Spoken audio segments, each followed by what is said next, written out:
നമ്മൾ 4 പേര് കൂടി ഒരു കാര്യത്തെക്കുറിച്ച് ആലോചിക്കുമ്പോൾ 3 പേര് ഒരു ആശയത്തിനോട് ഒന്നിച്ചു നിൽക്കുന്നു. പക്ഷെ ഒരാൾ വ്യത്യസ്ത അഭിപ്രായമാണ്. ആ വ്യത്യസ്ത അഭിപ്രായത്തെ കൂടി, ആ വ്യത്യസ്ത ആശയത്തെ കൂടി, ആ വ്യത്യസ്ത സംസ്കാരത്തെ കൂടി ഈ 3 പേർ കൂടി ഉൾക്കൊള്ളണം. അതാണ് ഇന്ത്യൻ ജനാധിപത്യത്തിന്റെ കാതൽ. 1984 2 സീറ്റ് മാത്രം പാർലമെന്റിലുണ്ടായിരുന്ന പാർട്ടിയാണ് ഇന്ന് നമ്മളെ ഭരിക്കുന്നതെന്ന് ഓർക്കുക. 1984 2 സീറ്റ് മാത്രം BJPക്ക് ഉണ്ടായിരുന്നു. 1998 ആവുമ്പോഴേക്കും അവർ ഇന്ത്യ ഭരിക്കുന്നു. നിസ്സാരക്കാരല്ല എന്നോർക്കുക.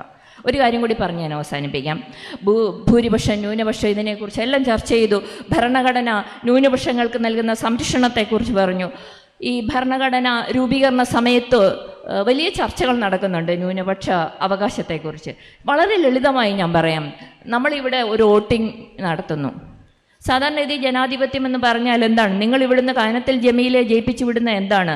വോട്ട് ചെയ്ത ഭൂരിപക്ഷം വന്നു ജയിപ്പിച്ചു വിട്ടു. ഭൂരിപക്ഷത്തിൻ്റെ അഭിപ്രായം പോയി പറയണമെന്നാണോ വിചാരിക്കുന്നത്? അല്ല. നമ്മൾ 4 പേര് കൂടി ഒരു കാര്യത്തെക്കുറിച്ച് ആലോചിക്കുമ്പോൾ 3 പേര് ഒരു ആശയത്തിനോട് ഒന്നിച്ചു നിൽക്കുന്നു. പക്ഷെ ഒരാൾ വ്യത്യസ്ത അഭിപ്രായമാണ്. ആ വ്യത്യസ്ത അഭിപ്രായത്തെ കൂടി, ആ വ്യത്യസ്ത ആശയത്തെ കൂടി, ആ വ്യത്യസ്ത സംസ്കാരത്തെ കൂടി ഈ 3 പേർ കൂടി ഉൾക്കൊള്ളണം. അതാണ് ഇന്ത്യൻ ജനാധിപത്യത്തിന്റെ കാതൽ. വലിയ ചർച്ച നടക്കുന്നുണ്ട്. നെഹ്റു അതുകൊണ്ടാണ് അദ്ദേഹത്തിന്റെ ആദ്യത്തെ ഗവൺമെന്റിന്റെ കാലഘട്ടത്തിൽ RSSന്റെ പ്രതിനിധിയെ പോലും ഉൾപ്പെടുത്തി.